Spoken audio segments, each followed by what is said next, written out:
Hey, I'm Alden, and I am doing a reading for you for 1111, the Twin Flame portal of all portals.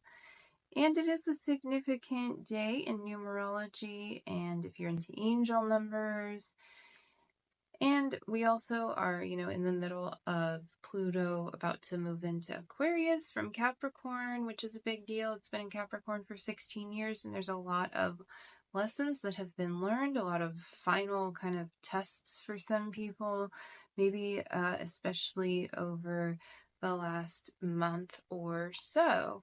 And especially true if you are a cardinal sign, Capricorn, perhaps, again, especially.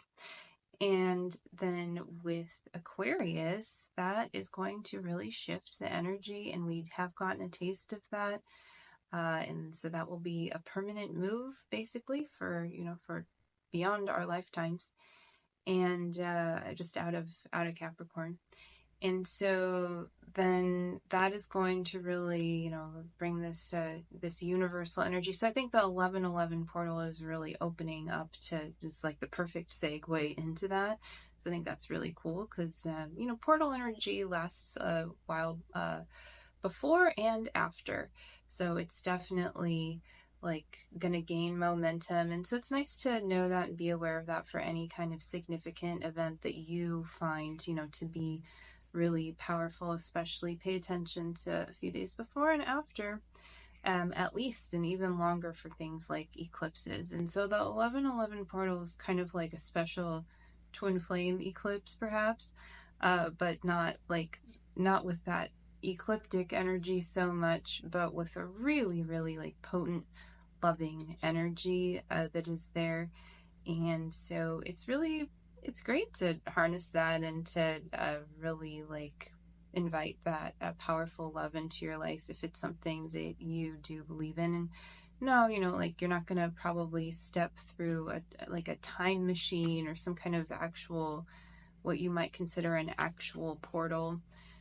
But an actual portal, what is it anyway? So this is an energy portal. This is just like the energy of really helping you purify your love. And so it's really just like God's grace coming down. And I think that there's this day that the collective consciousness, especially those on their twin flame journey, have agreed to, and that it really like it makes sense that it is inviting and invoking this really harmonizing energy, especially for twin flames. Now, everyone's a twin flame, but this is really like, if you're aware of it and you're on your twin flame journey, just kind of like everyone eats food, but if you're like really, into food versus someone who's just like, I'll eat whatever, I mean, I think we all like food, hopefully, but it's and that's not the best example, but really it's an okay example. So it's just like, it is really something special for you if you're on your twin flame journey. And it's okay to have that, because I think we still need that in society, since it is really still very heavily steeped in separation and what you could call soulmate energy, where it's just inviting you to kind of settle or give up something in one way or another, versus really following through with your dreams and with your heart. Now that doesn't mean like, oh, I'm not going to take this opportunity because it's not perfect. It just means that like you are constantly like stepping in to more of that harmony and love, because that's what you're choosing, even when challenges arise and even when it appears that you have setbacks. Like, the setback is not inviting you to settle. It's really just uprooting the things that you don't want, because again, you're choosing to heal that, and that's no small thing. And so 1111 is like your treat, so you can look at it that way. And so yeah, the deck that I am choosing really, I think, is perfect. It is the Oracle of Portals, and it is by Tess Whitehurst. So let's see what comes up. I already shuffled these, and the first card is upside down, and it is really, it's like the first and second card are really stuck together, so they must have a lot to do with each other. It's like they're not actually still won't come apart. Okay, return. This is returning to, really like a sense of abundance in your life, really like just there's this cute little dog returning to innocence, like that's a song, isn't it? But yeah, and so that's really inviting like the kind of abundance that you really want in your life, and that's going to really be appropriate for you and your twin flame coming together too. And that goes along with victory.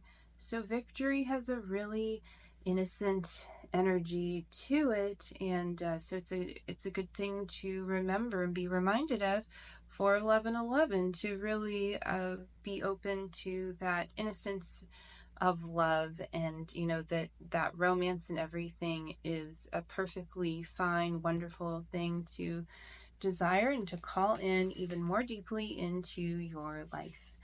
And then we have Land of Dreams, where the dreams come true and where you get enough sleep every single night. I hope you do. And so yeah, and this is the full moon. It's a little harder to sleep under a full moon, but it's no, it's really like a beautiful card, and it's inviting you to really be one with your dreams and to really call them closer and closer to you. And you will notice on your twin flame journey that your reality does really, your dreams do come true, as you keep stepping into it. So it's important to accept that really divine, beautiful power into your life, and invite your twin flame into that too. And sometimes inviting your twin flame, it looks different than you might expect. It can actually look like, a lot of claiming a lot of self-respect and not putting up with things in your reality that you otherwise would. And that can even be, certain behavior from the person who is your twin flame too, because in divine truth, the person that you feel in your heart is your twin flame. And so the person who is your twin flame will, reflect these qualities to you as you yourself really invite them into your auric field in yourself, your full self. And then we have oneness, and that is the perfect card to end on, because this is how oneness happens, when you are merged with your dreams. Your dreams are already like in your heart, like they're encoded in you. So in a way, there's no merging that needs to happen, but I think that merging is a great way to make sense of a lot of spiritual concepts and the material world. And so, it's a really beautiful card, and it really speaks to the divine light that is within all of us and that can be invoked, and really like that flame that is permanently there, and that you don't want it to get extinguished, and it never really can, but you can experience that when you really kind of turn away from the light. But God will never blind you too much with the light. So it's safe to turn to it and to, let everything shine and be seen in the appropriate order, and just like how it is best for you in your personal story, because you only see and know so much. The universe really sees all, and so sometimes we don't know why things are happening exactly as they are. But if you really just remain present and just choose the peace that you do feel and that you continue to cultivate in your heart as best as you can, then you will continue to cultivate more of that, and the light really remains like on for you, and that it's easier to share with others. So love and light. Really though, and this is going to help you to harmonize with your twin flame. So again, I really invite you to take this seriously and also have fun with it, because fun and play and seriousness do not need to be two separate things. And sometimes it's time to really embody more of the fun side, or more of more of the serious side, but really it is presence, and it is your life. It's living your life in the present, and really like uh, choosing to ascend and to be in that state of love.